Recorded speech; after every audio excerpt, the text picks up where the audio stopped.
teman-teman semua, perkenalkan nama saya Tracy Ocha Yulia Sibuya dengan NIM 32131311036, program jurusan Pendidikan Geografi, Fakultas Ilmu Sosial, Universitas Negeri Medan.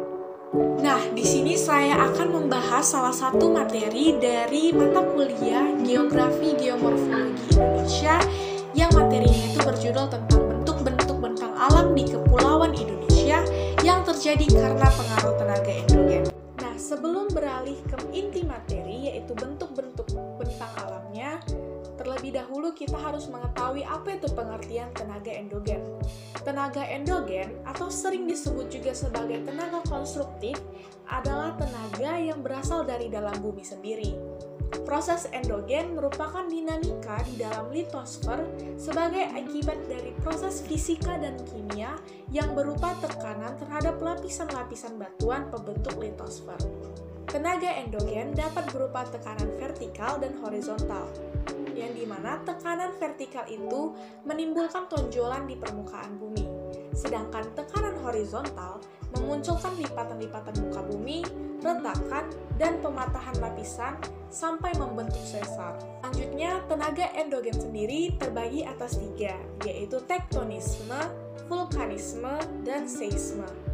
Tektonisme merupakan tenaga dari dalam bumi yang mengakibatkan perubahan letak atau dislokasi dan perubahan bentuk atau deformasi pada lapisan kulit bumi.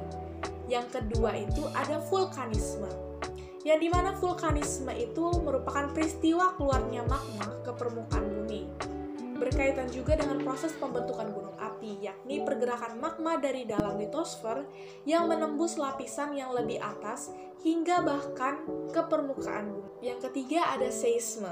Seisme sering juga kita sebut dengan gempa, yang merupakan getaran yang terjadi di permukaan bumi karena pergerakan lempeng bumi. Seisme terjadi karena akibat dari pelepasan energi secara tiba-tiba sehingga menimbulkan gelombang seismik. Seperti yang sudah saya jelaskan sebelumnya, tenaga endogen itu memunculkan atau menimbulkan sebuah tonjolan atau lipatan-lipatan yang ada di permukaan bumi.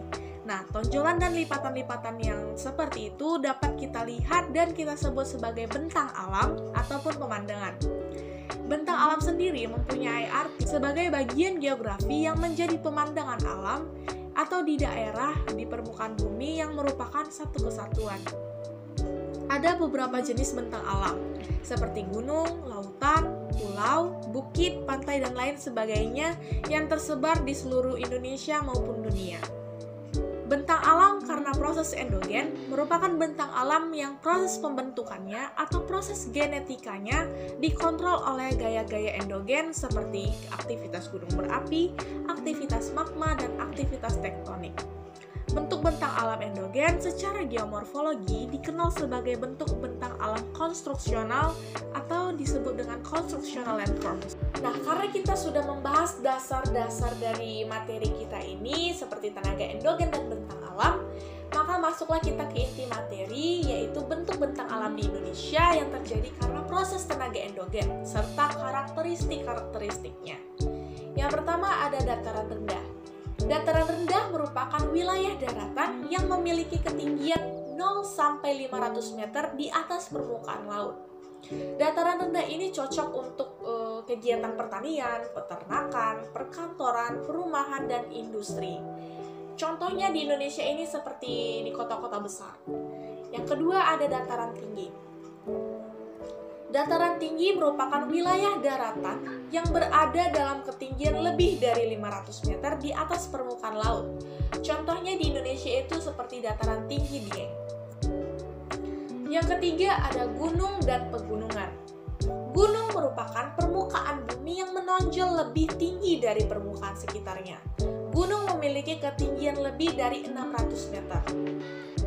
Nah, jadi gunung-gunung ini sudah tersebar di wilayah Indonesia maupun negara lainnya. Kemudian ada pegunungan. Pegunungan adalah rangkaian gunung yang saling menyambung tinggi, luas, dan memanjang. Pegunungan dimanfaatkan sebagai objek wisata seperti yang ada di Indonesia itu Gunung Bromo yang ada di Jawa Timur. Yang keempat ada lembah dan ngarai. Lembah merupakan wilayah darat yang cekung dan rendah dibanding di daerah sekitar terdapat di kaki gunung, kirik, dan karang sungai.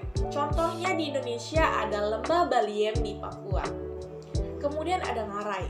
Ngarai merupakan lembah yang memiliki ukuran lebih dalam dan luas. Biasanya wilayah ini banyak digunakan untuk bercocok tanam dan pemukiman. Contoh di Indonesia ada Ngarai Sianok di Sumatera Barat. Kemudian ada Tanjung dan Semenanjung. Tanjung dan Semenanjung merupakan daratan yang menjorok ke laut. Perbedaan Tanjung dan Semenanjung terletak pada ukurannya. Contohnya itu di Indonesia ada Tanjung Priok di Jakarta. Kemudian yang terakhir ada wilayah perairan. Wilayah perairan adalah bagian dari permukaan bumi yang tidak digenangi air. Contohnya sungai, waduk, danau, rawa, selat, teluk, dan laut. Sekian hasil penyampaian materi saya terkait materi bentuk-bentuk bentang alam di Kepulauan Indonesia yang terjadi karena pengaruh tenaga endogen. Saya berharap apa yang saya sampaikan dalam video ini dapat dimengerti, dipahami, dan dapat membantu kita semua dalam mencari pengetahuan tentang bentuk